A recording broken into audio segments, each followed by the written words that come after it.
This is lesson 10 in our series on Come Let Us Reason Together, Learning to Love God with All Thy Mind. Nate has taken the last, 3 lessons? He's taken the last 3. I got the next 3, and then in August we're probably going to alternate back and forth a little bit more, just schedules being what they are. Let me just get this shared to the church's Facebook page. And all right, we're good to go. So, lesson 10 is on the square of opposition. Before I get too far into this, I do want to make an announcement.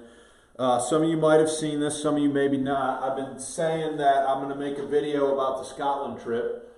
I have made that video. It is now on the church's YouTube page. It's called, so you want to look for this graphic if you want to watch it. The Footsteps of James 2025 Scotland trip. It's about 45 minutes long. I cover mostly stuff of any historical significance related to this, to what we saw there. Not by any means everything that we did, just stuff I thought people might find interesting, and a little bit of opportunity to teach. So what we're going to talk about today is the square of opposition. And I'm going to be honest with you. This is one of the lessons where Nate and I, at the beginning when we were planning this, we sat down and we were like, do we cover this or not? Because it can be a little bit technical, okay? But I want to say something about that. Logic is about orderly reason and thinking, okay? It was alluded to last week when Nate was teaching that this is one reason why some people don't like logic, is because it reminds them too much of their math class that they didn't like or weren't very successful in, okay? And there's some truth to that in the sense that math is orderly in the way that it requires you to sort of process through things if you're going to be concerned about getting correct answers. And logic is very orderly as well in the way that it lays out for you to think through things, okay? Now, what we're doing in this class is we're sort of stripping things down to show you the nuts and bolts of how this actually works. Now, for you to become proficient at it, you're going to have to practice it yourself. Hopefully you can start, you've taken advantage of some of those opportunities that we've provided in the notes and other places to kind of practice some of this. But as you get better at it, things start to come a little bit more naturally to you, okay? The square of opposition is what we're going to cover today. We're going to be building off of what Nate did in the last lesson. I'm actually covering here probably about 3 to 4 lessons worth of material in the curriculum book in this particular lesson, okay? So, Nate, if there's anything that you feel I miss or you need to interject on, let me know and we'll stop. So let's start by reviewing categorical statements. So this was Nate's topic last week. He talked about categorical statements, okay? So, first type of categorical statement is a all SRP statement or a universal affirmative, okay? So this is what we would call an A statement. Nate covered this last time. This is a universal affirmative. Universal here means what? All encompassing, okay? So let's look at some of these examples, okay? Number 1. Everyone, oops, hang on, let me back up. Need to turn this on here. Okay. Notice it says what? Everyone. Everyone. Is that universal? Yeah. That would include who? Everyone. So no one would be excluded from that statement, right? So everyone who goes to our church believes in God. Okay? So everyone who goes to church does what?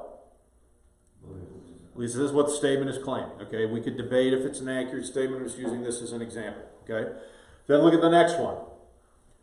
All our church goers believe in God. So again, all is what? Inclusive. It's universal. It's all inclusive, right? So we start. So notice how these statements are kind of shortening as we go through the examples. Okay, so all church goers believe in God. I would say, how many of you would agree that if you're going to come to this church, you probably believe in God? I don't think we have any atheists that come to this church, right?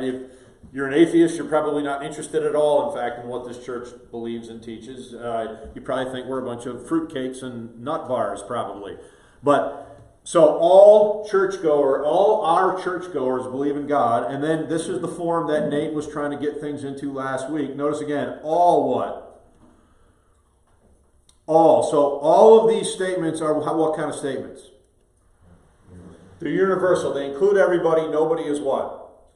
Excluded. Okay? So, now notice this is the language that Nate was driving at last time. All our churchgoers are God what? Believers.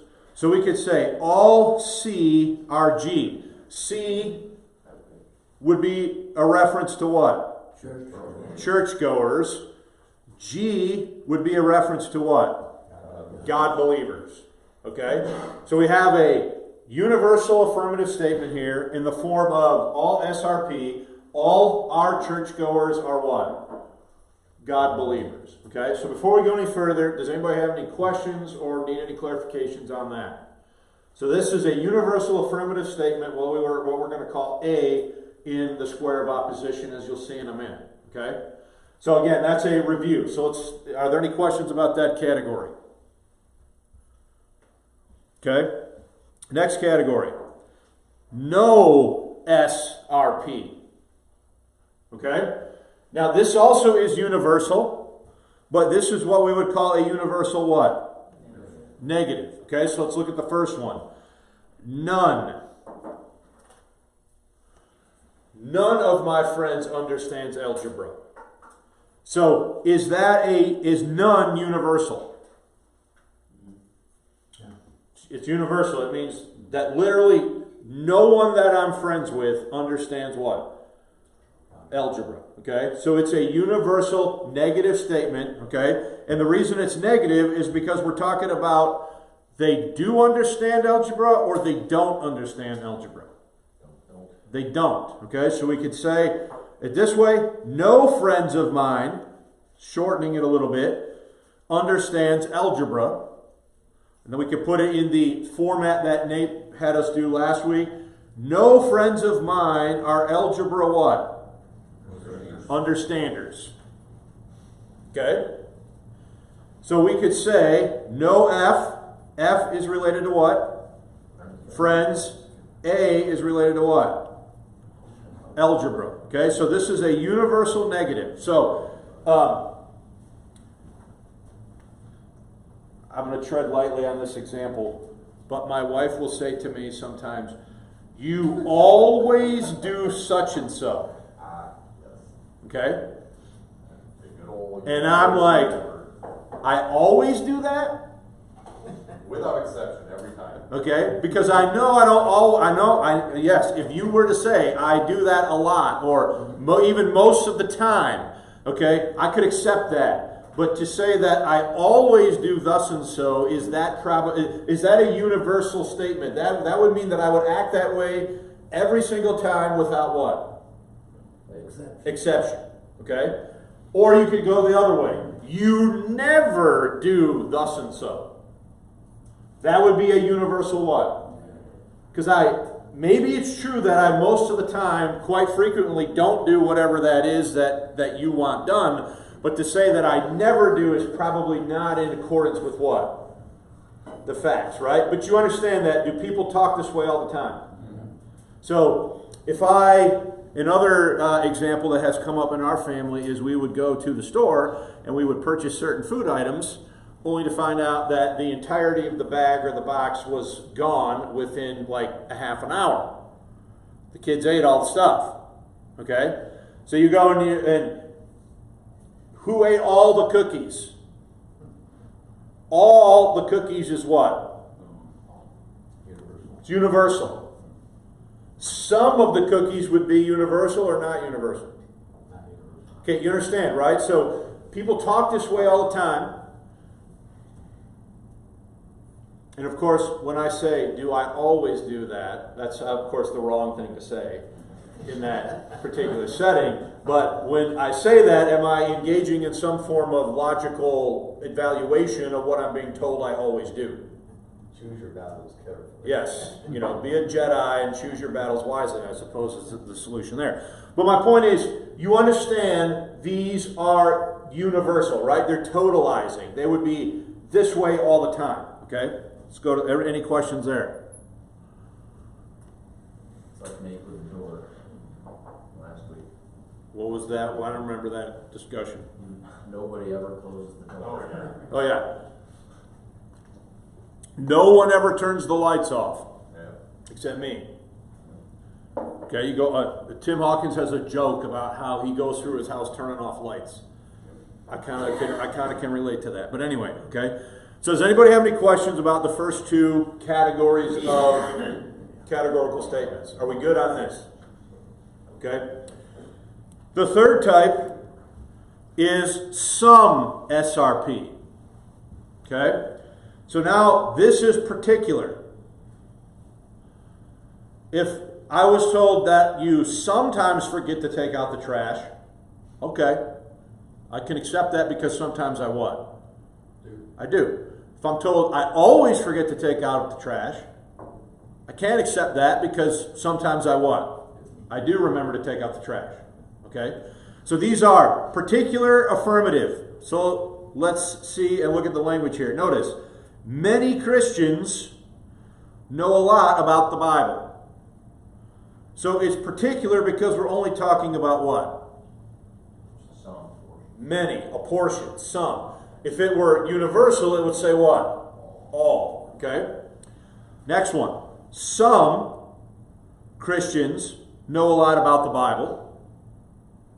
Third, in Nate's format from last week, some Christians are Bible what?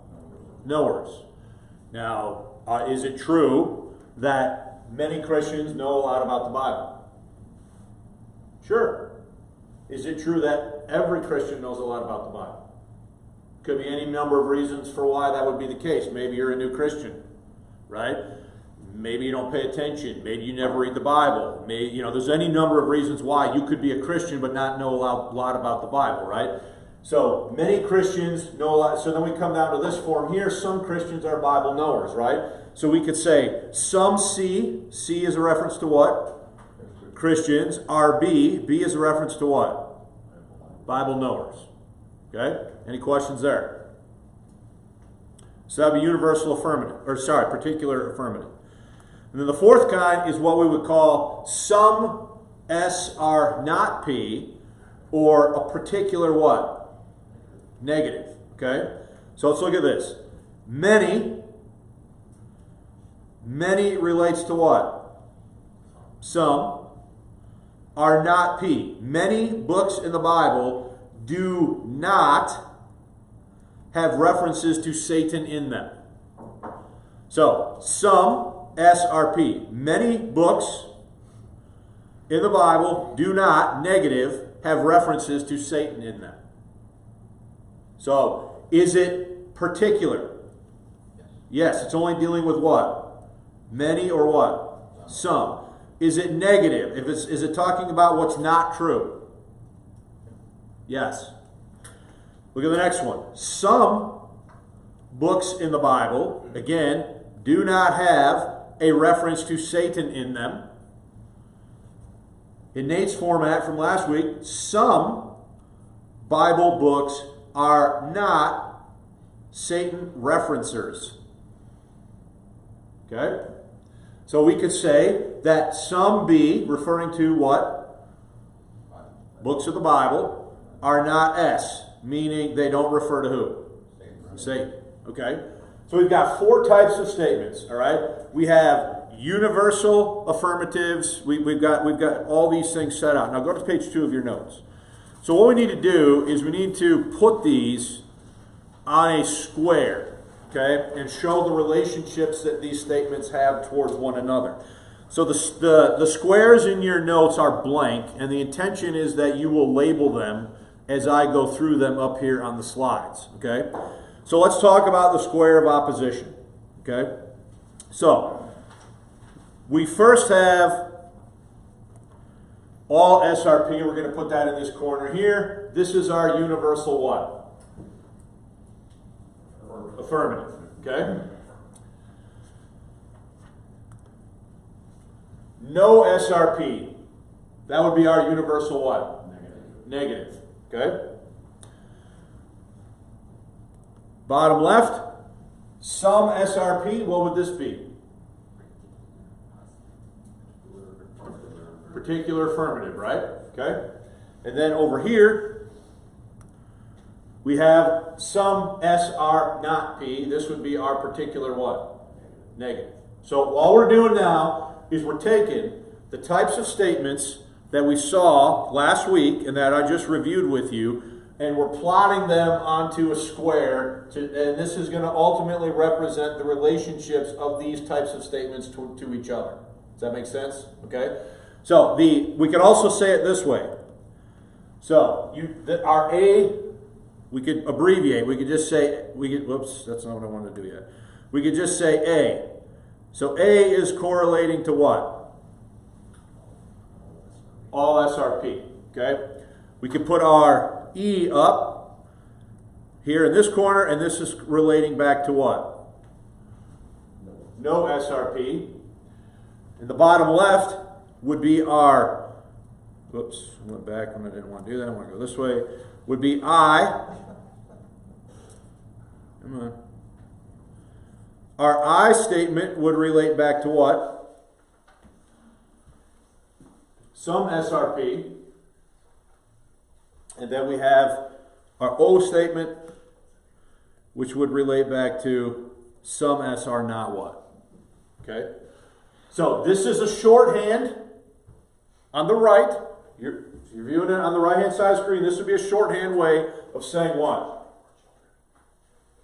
Of saying this over here. Now, I'm seeing some faces that I don't like because they demonstrate to me that maybe we're not following this. So if anyone have any comments or questions, ask them now before we move on. So again, all this is designed to do is take the kind of statements that we just reviewed and plot them to demonstrate the relationships that they have to each other. Okay? So the all SRP, this would be A. No SRP, this would be what? E. Some SRP, this would be what? I. And some SR not P, that would be what? O. Okay? So all I'm doing is showing you two different ways of looking at the same information. This one's in shorthand. This is why some people don't like it, because this is shorthand for what? For that. Okay? All right, any comments or questions? Nate, no need to add anything here? One question I have is, it's very confusing to me because I don't recognize S and P as what they are. Subject predicate.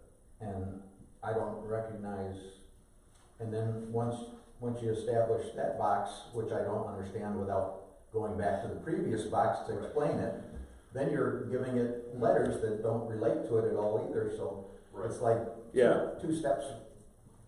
So, did you want to say something on that point? Yeah, so this goes back to this does take practice, because you're right, you're taking a normal sentence, you're breaking it down into this standard categorical sentence, then you're breaking it down into one of these statements, and then you're just shorthanding it to A. So why we're doing these relationships is because when we plug this in the next couple weeks into how to put together an actual argument, these relations to each other are going to tell you whether or not you've already committed a logical fallacy in your argument before you even get to the conclusion. So it is a building process, and so you have to understand you go from a normal everyday statement to eventually you're going to get to an A that you're going to plot out your argument. So that's why, Bart, if I could just add to what Nate said, and go back to the previous slide, that's why what we were doing here, right? So C in this one is related to what? Christian, subject, right? B is related to Bible knowers, predicate. And we're saying some, not what? All. Not all. So when somebody says to me, you are always late for work, that's only accurate if it's true that I'm always what? late for work. So could it be that there's already a logical error being committed there? Okay. Anything else anybody want to add? If you know that you did something wrong with that, and they know it too, do you just ignore it and go on with the debate? I would not go on with the debate without calling out the error. Because if you go on with the debate without calling on the error, what you're doing is you're accepting the debate on, number one, a faulty premise, and number two, a premise that you've allowed your opponent to set. You don't want to do that. You want to come to an agreement. This goes back to a previous lesson. You want to come to agreement about what your terms and definitions and stuff mean before you go any further, because otherwise there's no point in continuing, because you're just going to be talking past each other. Does that make sense? Yeah. So you basically correct yourself? You need to correct yourself, and you need to politely figure out a way to correct them. Or at least ask them a question where they can acknowledge their faulty premise on their own. One thing I will say is a lot of times, so back to you always do this or that. In my response, I always do this or that. There might be a better way for me to Especially your wife. I don't know. kind of make that point. I don't know. A lot of different ways. I have a phone. Maybe there's not. I don't know. But you get my point, right? Okay? Did you have another question? All right, so let's talk about these relationships, right? So now we're on to the point about the square of opposition relationships. So, number one, the square of opposition presents 5 different relationships between the categorical statements, okay? So, this is where there's some things. So, the first one is what we would call contradiction. Do some things just flat out contradict? Okay? So, that's number one. Hey, Mike, I'm curious. You're a philosophy major, right? No. But you took philosophy and logic in college, right? Yeah, I had one. Do you recall learning this stuff? It's kind of fuzzy in my mind. Okay. So one of the relationships is contradiction. Okay? A second is what we call contrarity. Okay? It's similar to contradiction, but it's not what? The same. So Bart, I'm sorry to tell you, now there's going to be some other words that sound the same but don't necessarily mean the exact same thing as we talk about this, and I'll explain why that is, hopefully, as we go through this. Okay? I don't have a problem with the words. It's the problem with associating Yeah, I know. letters with words that I'm not sure which C you're talking about, contrary or contradiction or, I think it'll be clear. Hopefully clear as mud by the time we're done, okay? Third is subcontrarity. So you've got contradiction, contrarity, subcontrarity, all right?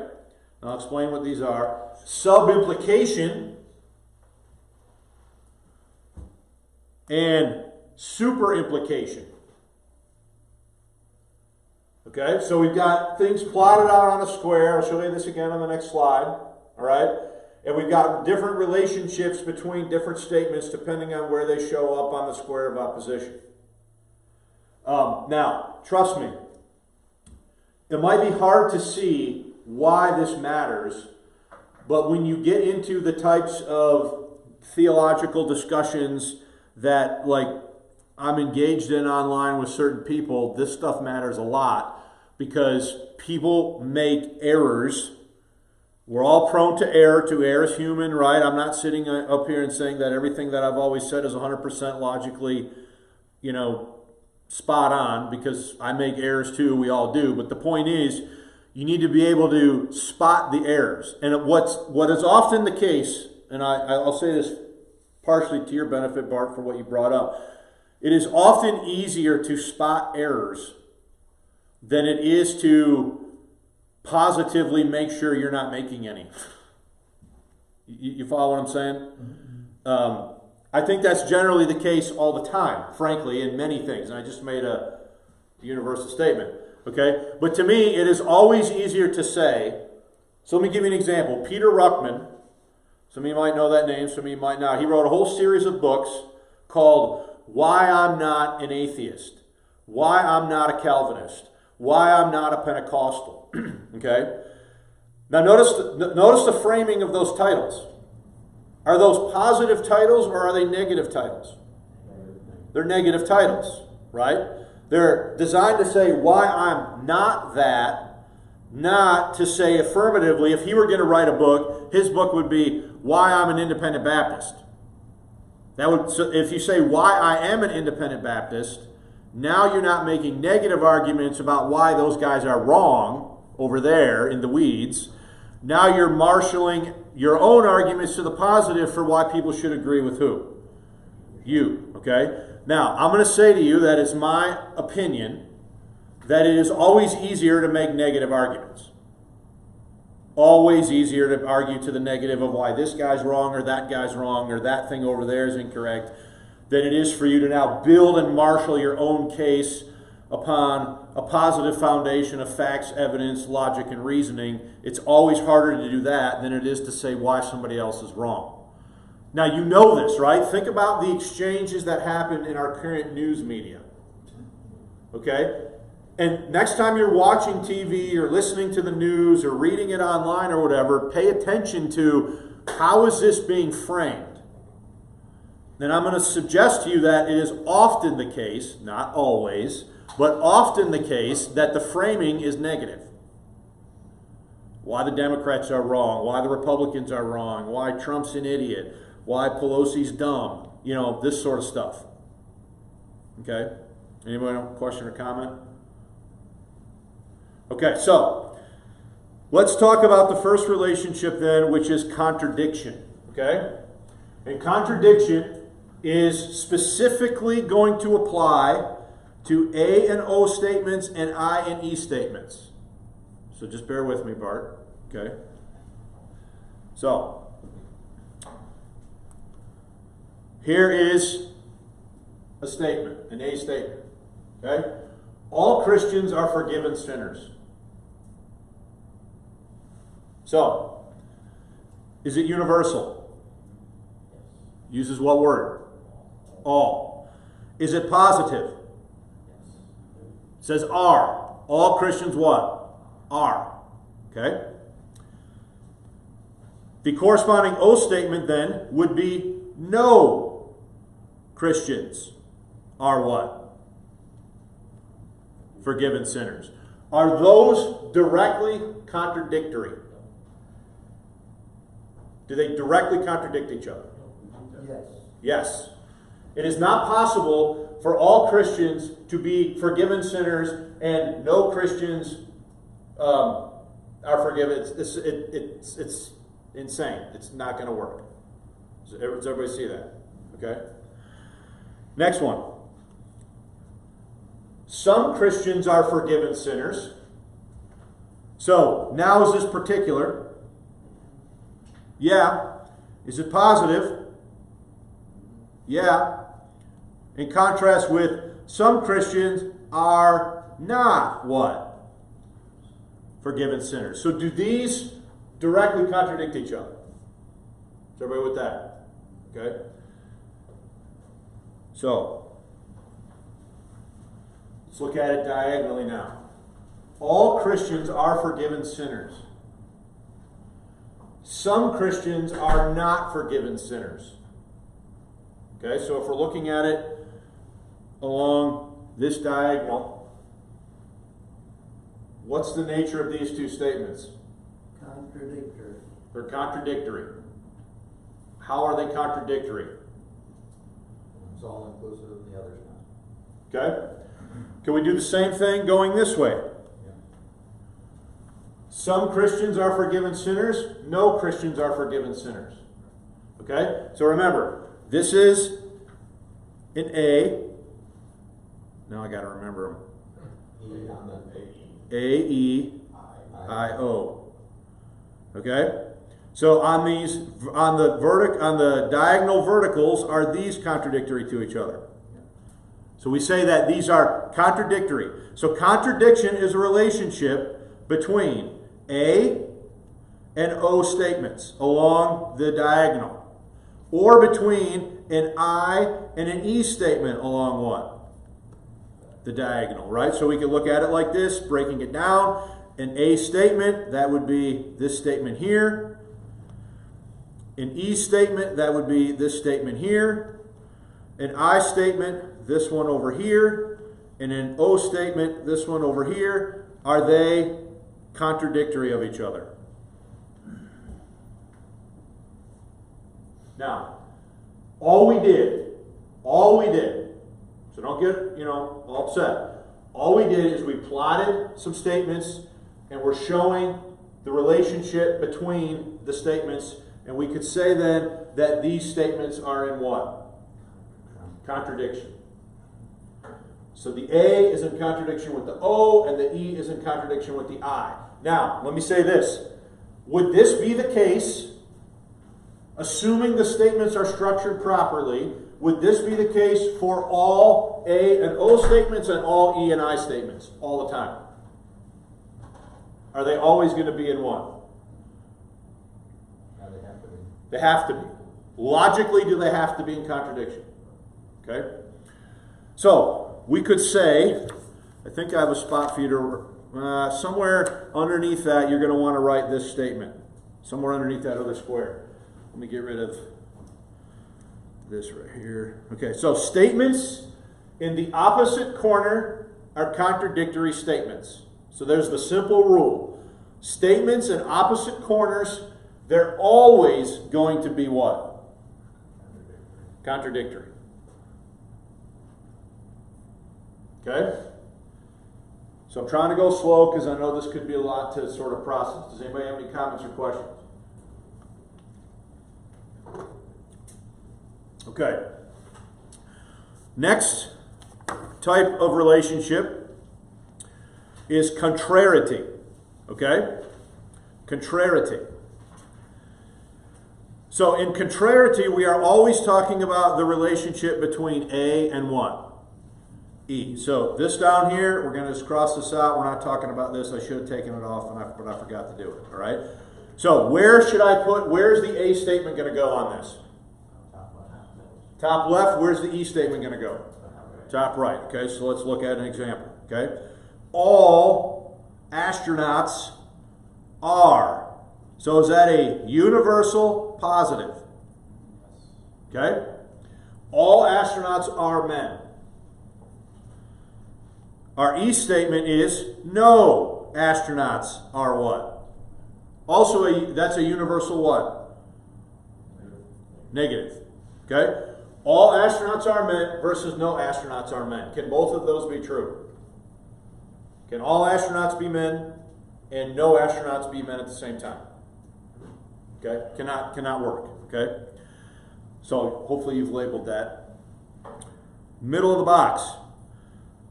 So both cannot be true. But both can be what? False. Can both of these statements be true at the same time? No. Could both of them be false at the same time? Yes. Okay? So, if all are men, then it's false that none are. If none are men, then it's false that what? All are. So, at the same time, it's possible for both of these to be what? False, but it is not possible for both of them to be what? True. Okay? Now, how is it possible for both of them to be false? If some are men. If some are men, then are all astronauts men? No. No, because some aren't. If no astronauts are men, how would that be false? Some are. So, in a scenario where you have contrarity, they both cannot be true, but they can both be what? False. Does that make sense? So, over here, we could say it an A, an E. So, we'll draw an arrowed line here. So, if you're filling this in, that's what you should do. So, contrarity is only dealing with the relationship here between A and E. Okay? We're not talking about a TV channel here. We say that they could have contrarity. So across the center, we have dotted lines related to contradiction, And here we're noting contrariety, right? That both of these cannot be true at the same time, but they could both be what? False at the same time. Okay? So, in the summary spot, did I give you all this? I can't remember. Both, so again, both cannot be true, but both can be false. This should not be confused with the relationship of contradiction, where both cannot be true and both cannot be false. So contrariety then is a unique situation related to A and E statements and A and E statements only. Questions?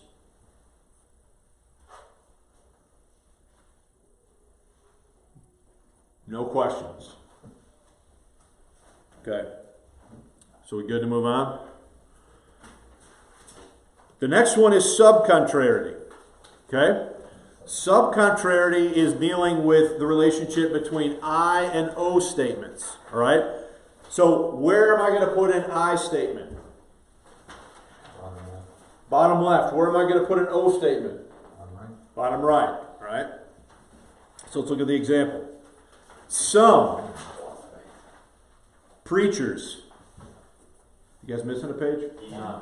Huh? Yeah, we're missing that page. You're missing page 4?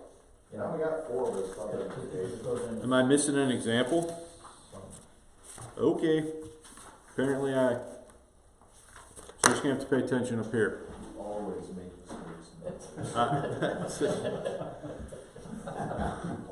So this one, I'm taking a risk here on this one. Notice, some preachers are boring what?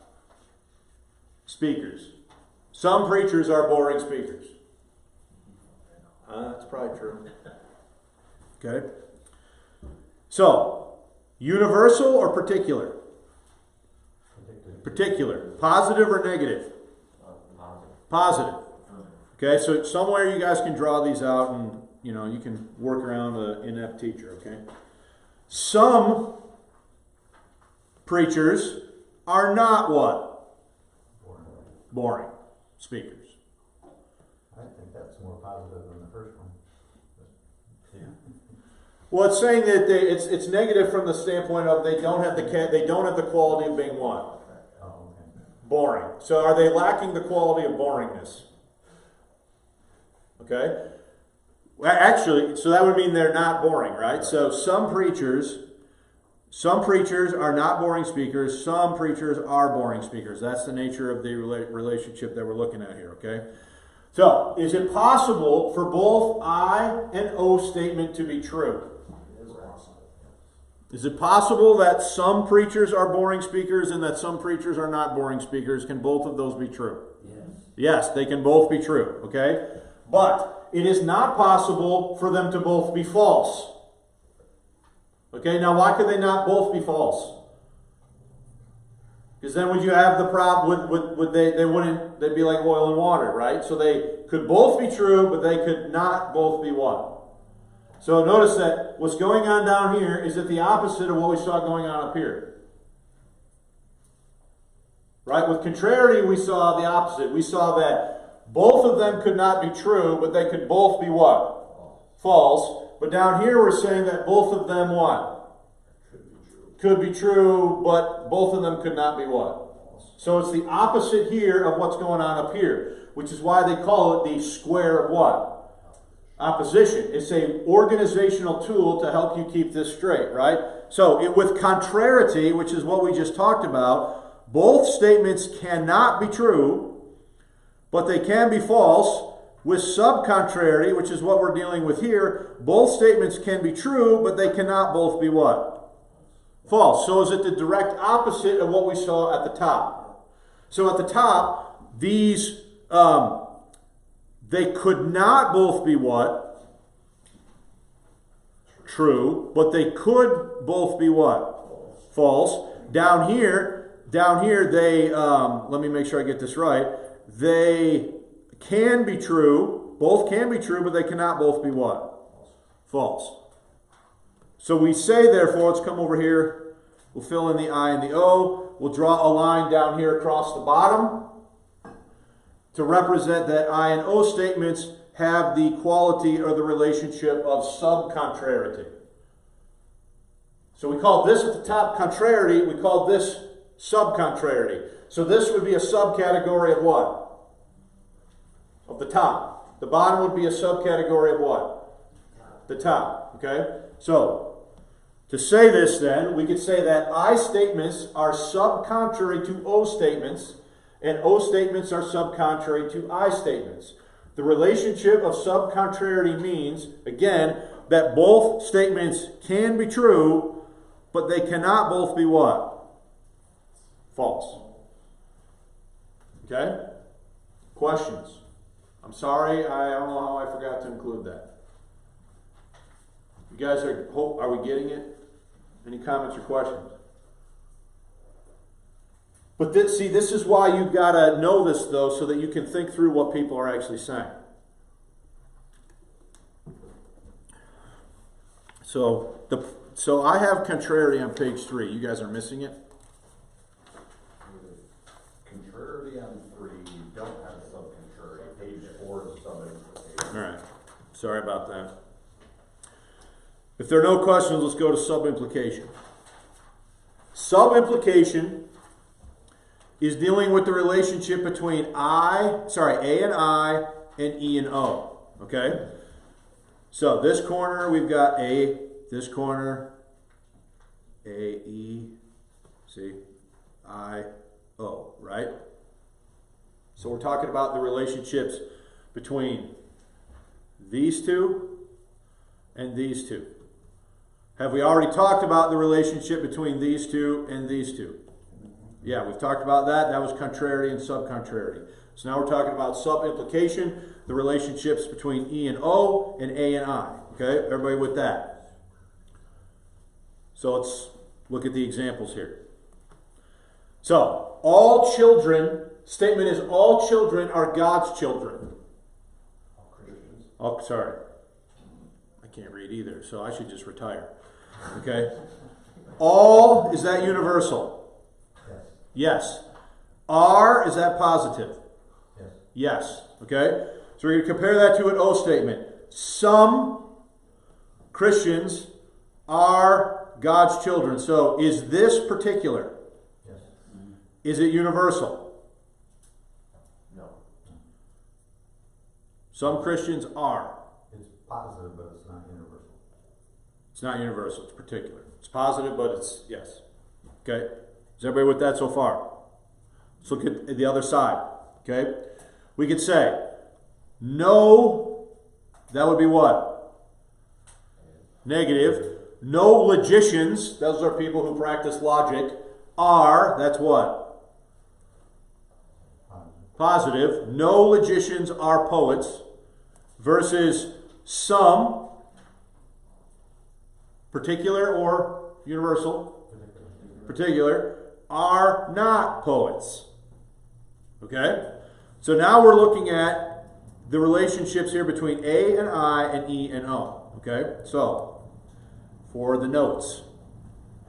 Given the truth of a universal statement, A, that would be this statement here. The truth of the corresponding particular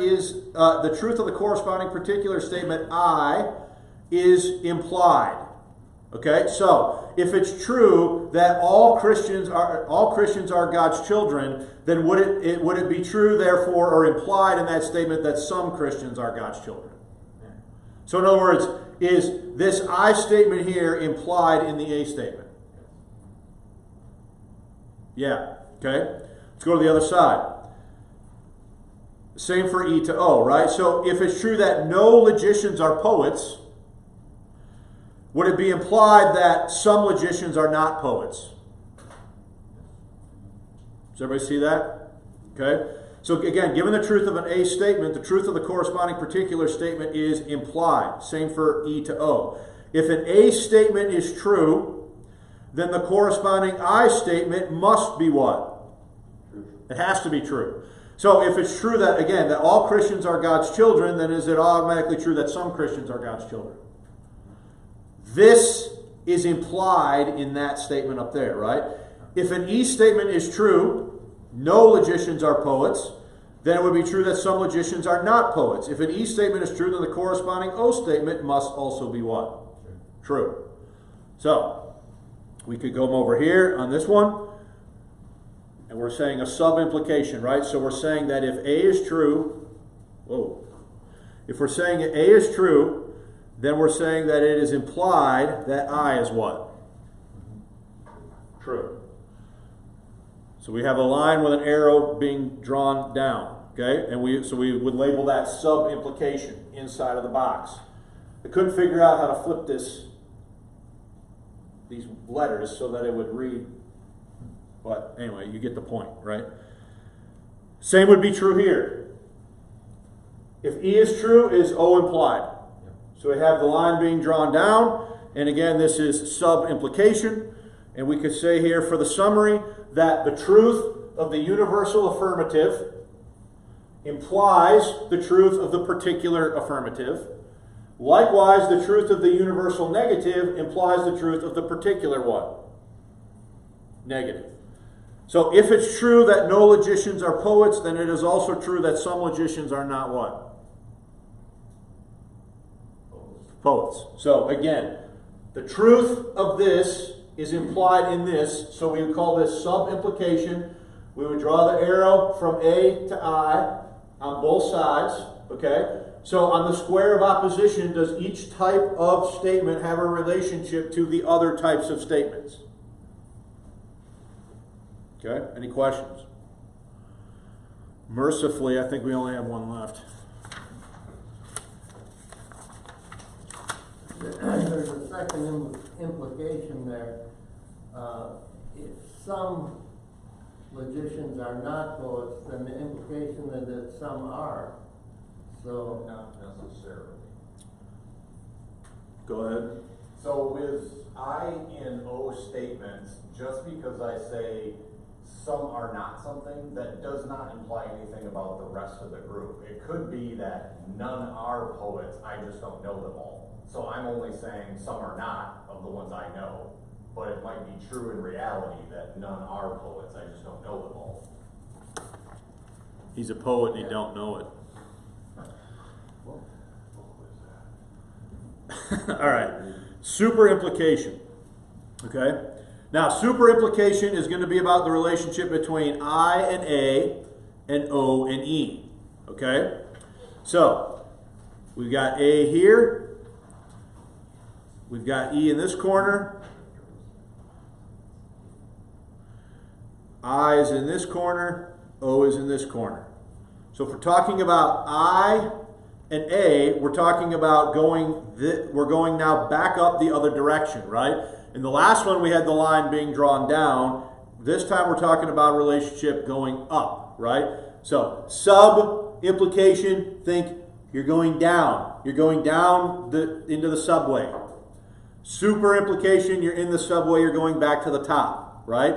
So we're talking about these relationships right here. So we're going to draw them. So let's look at some examples, okay? So we're going to start down here. Some Christians are atheists.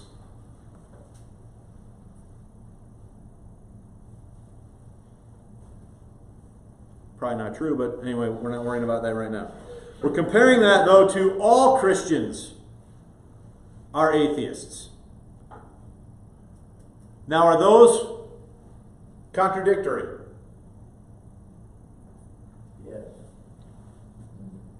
For a Christian to be an atheist, that's somewhat contradictory, but think about what's going on. Some Christians are atheists, all Christians are atheists. Okay? What's the problem here? Definition of Christians. Let's keep going. Some dogs are not mammals. Can you? Versus no dogs are mammals. Now, you're all looking at both of those and you're saying that doesn't make any sense, right? And that's kind of the point of this example. Okay? So let's look at this more clearly. This is the implication. When you see subimplication, the implication here is falsity. Meaning what? It's not true. Okay? The implication is falsity. Now let's make a comparison. In superimplication, given the falsity of a particular statement, the falsity of the corresponding universal statement is what? So down here we have the particular statement. Some Christians are what? Atheists. Is that false? That's a big what? That's false, right? But that would imply then that the statement at the top would also have to be what? False. Does that make sense? Okay, look at this one. Some dogs are not mammals. Is this particular? Yes. Some dogs are not mammals. Is that true? That's not true, right? So the falsity of this statement, would it imply the falsity of this one at the top? Okay? So the implication of falsity is superimplication. Given the falsity of the particular statement, the falsity of the universal statement is implied. In other words, the falsity of an A statement can be inferred from the falsity of an I statement, and likewise E and what? O. Okay? So, over here now, we would draw, so we're talking about if this is false, it implies falsity that this would also be what? False. So some Christians are not atheists. That's a false statement. So that would mean that this would be a false what? Statement. Okay? At least the way we have them written out up here on the screen. Okay? So we would say then that that's superimplication. Going up. Sub going down, super going up. Okay? So we would say that's superimplication, and we would say that this E to O over here is, or O to E is also superimplication, because some dogs are not mammals. That's false, which means no dogs are mammals would also be what? False. So when I wrote these up here originally, and you guys are like, that doesn't make any sense, it's because we're actually using an example that's what? False. It's not supposed to make sense because it's not true. But we're demonstrating the relationship between the statements. Okay? So, any comments or questions before I throw up the last slide? And then we have a summary here we got to get to. So could something like this would be like an example of if you accepted someone's false premise, it would eventually lead to going from the bottom up.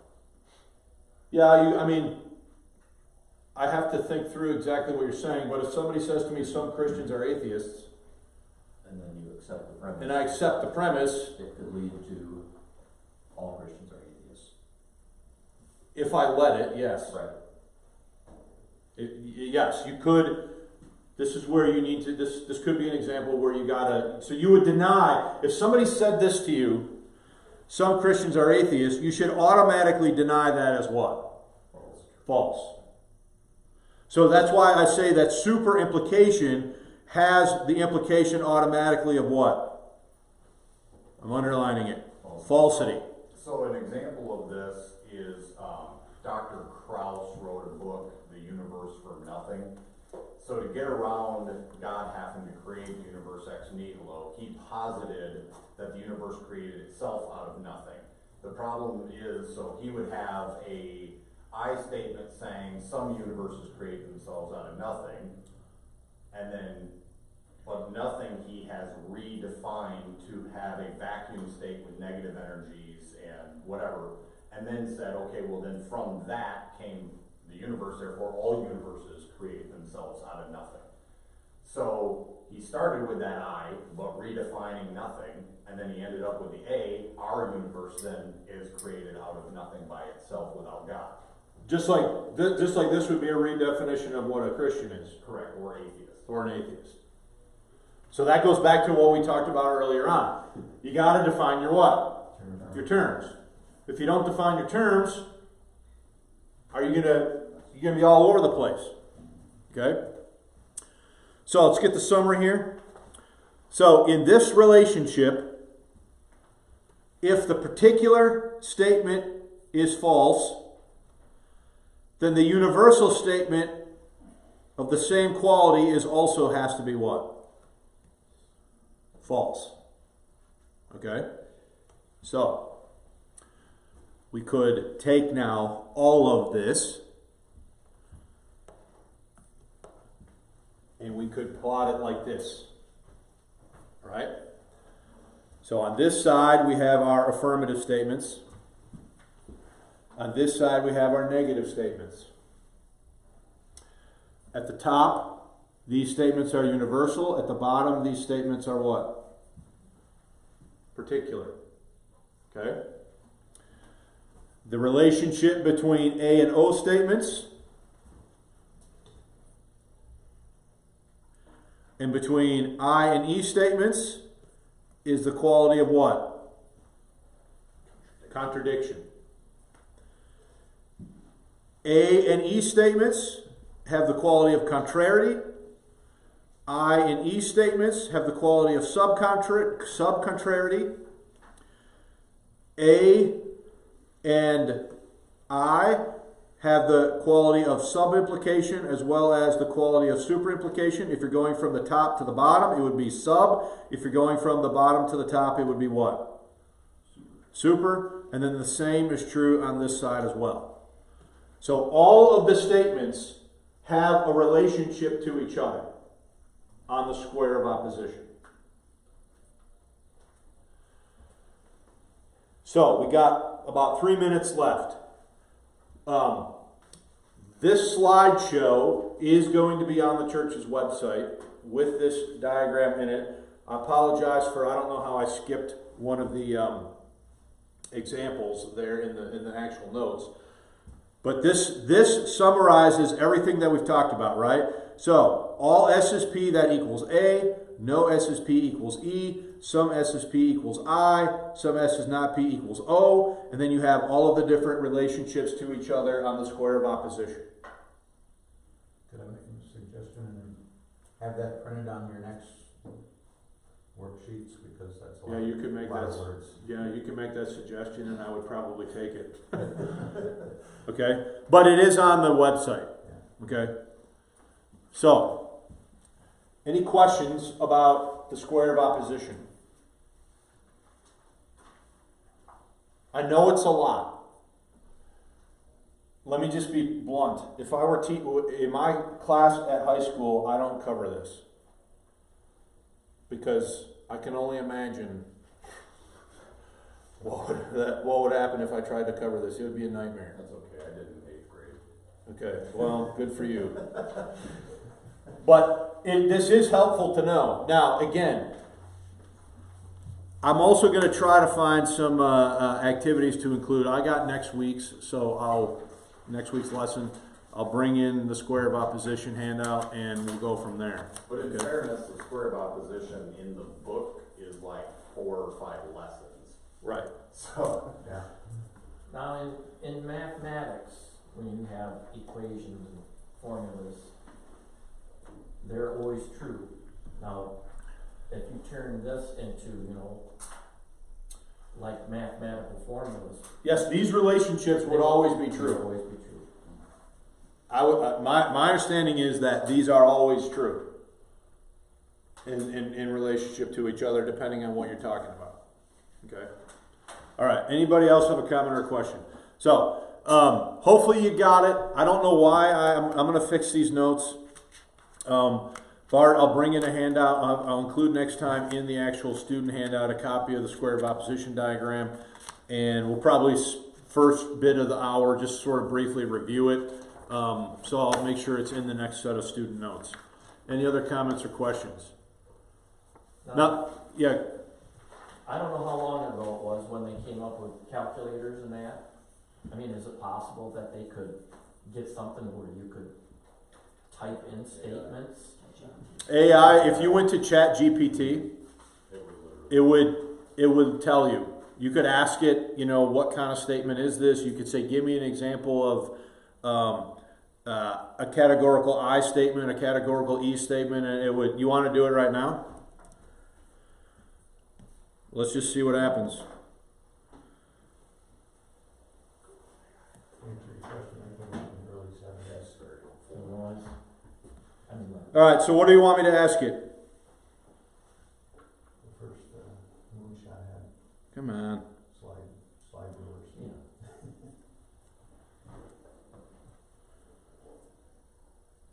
Wasn't it Texas Instruments? It's like the first one. This is it's not gonna cooperate, but we'll do it next time. I have to have the keyboard attached and stuff, and I don't have it attached at the moment. But it's 10 o'clock, we need to quit. Look, guys, I just want to say this before we go. The point of this is not to unnecessarily tax your patience. The point of this is to get you to see that everything that we've covered, I hope you see that each one of these things is built on the previous, and now gotten us to a point where we can now evaluate categorical statements and assess their relationship to each other in a format that is orderly, organized, and will always yield the same types of what? Results. Okay? Which again is why some people don't like logic, because you start saying O and E and I, and they freak out about algebra and solving for X and all this sort of stuff, and they just don't even, a lot of people just give up and don't even try at that point. Okay? I'm saying please have a little bit more perseverance, and we'll continue to build this out as we finish up July and August. Okay?